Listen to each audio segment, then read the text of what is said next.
अस्सलामुअलैकुम।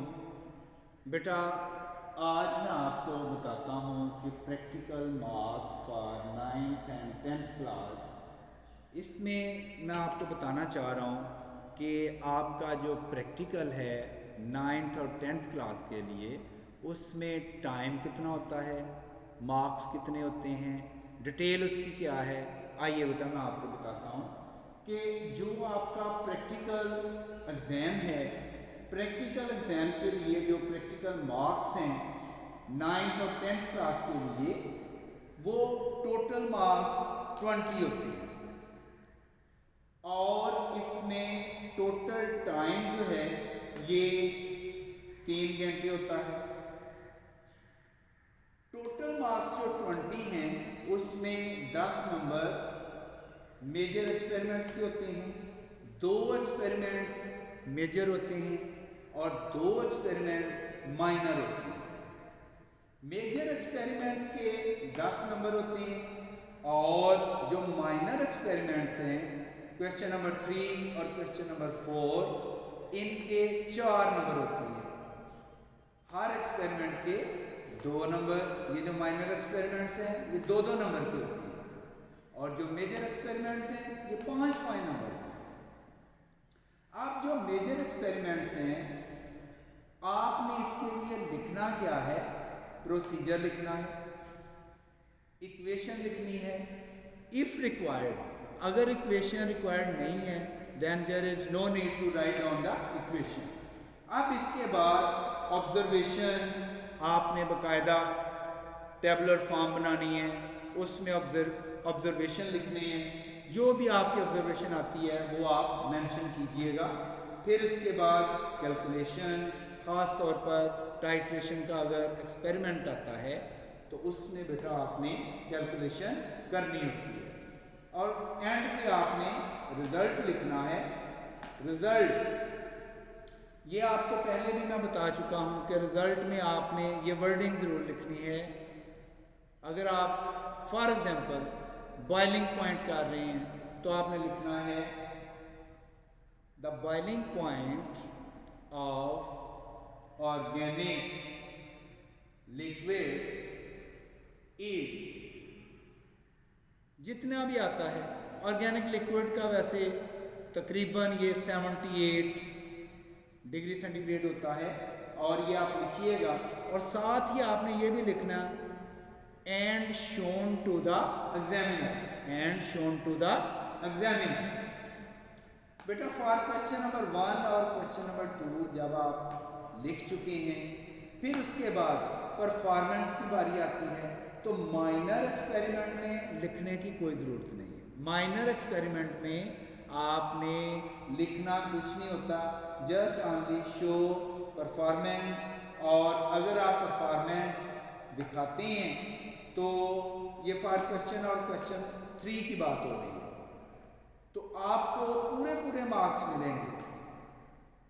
फिर उसके बाद प्रैक्टिकल नोटबुक पे आ जाए। प्रैक्टिकल नोटबुक के 4 नंबर, बाज़ स्टूडेंट्स 4 नंबर देखकर वो कहते हैं कि खैर है सर, नो प्रॉब्लम, कोई मसला ही नहीं, 4 नंबर हैं, प्रैक्टिकल नोटबुक नहीं भी बनती तो कोई बात नहीं, प्रैक्टिकल के वो 4 नंबर हैं, अगर प्रैक्टिकल नोटबुक नहीं बनती तो 4 नंबर नहीं मिलेंगे। बेटा एक बात याद रखिएगा, प्रैक्टिकल नोटबुक के 4 नंबर हैं लेकिन इसकी इम्पोर्टेंस बहुत ज़्यादा है। जो बच्चा प्रैक्टिकल नोटबुक कंप्लीट करके आता है उसको ये 4 नंबर दे दिए जाते हैं और जो बच्चा प्रैक्टिकल नोटबुक के बगैर आता है उसको ये 4 नंबर देने की क्या बात, उसको प्रैक्टिकल में फेल कर दिया जाता है। और याद रखिएगा, if you are fail in the practical exam gentlemen, you are fail in the total subject. You have to reappear in the board exam.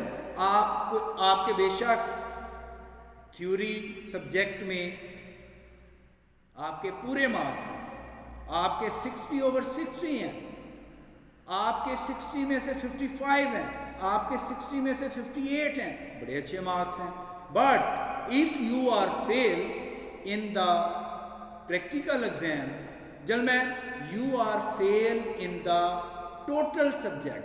You have to reappear in the board exam. तो कितनी शर्मिंदगी की बात है, कितनी परेशानी की बात है। बेटा प्रैक्टिकल नोटबुक पे तवज्जो कीजिएगा, इसको बनाइएगा।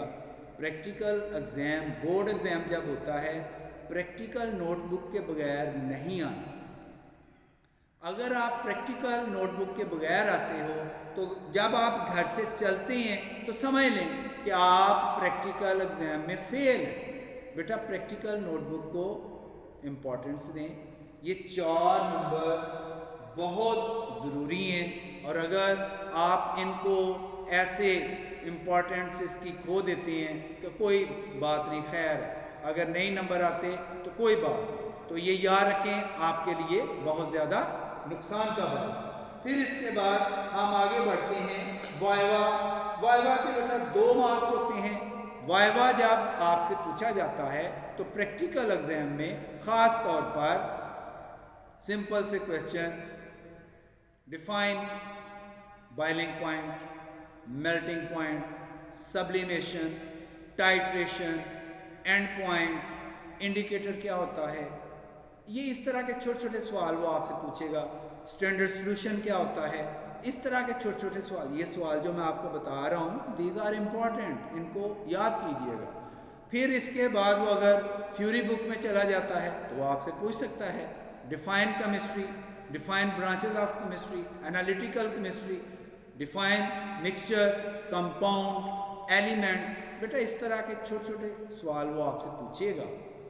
और अगर आप वाइवा उसको अच्छा देते हैं तो आप याद रखें, मैं आपको गारंटी देता हूं कि you will get full marks. फिर इसके बाद आप जब बोर्ड एग्जाम में आते हैं, आपका एटीट्यूड पॉजिटिव होना चाहिए। उसमें एग्जामिनर को पता चले कि ये बच्चा जो है ये नंबर लेना चाहता है, ये मार्क्स लेना चाहता है, ये अच्छा कैडेट है, ये अच्छा स्टूडेंट है, ये अच्छा बच्चा है, अच्छा तालिब इल्म है, तो वो इंशाल्लाह आपको पूरे मार्क्स देता है। तो बेटा उम्मीद है आप मेरी बातों पे गौर करेंगे और इन पर अमल करेंगे। बेटा मैं अब आपसे इजाज़त चाहता हूँ, दुआओं में याद रखिएगा। अल्लाह हाफिज़, अस्सलामु अलैकुम।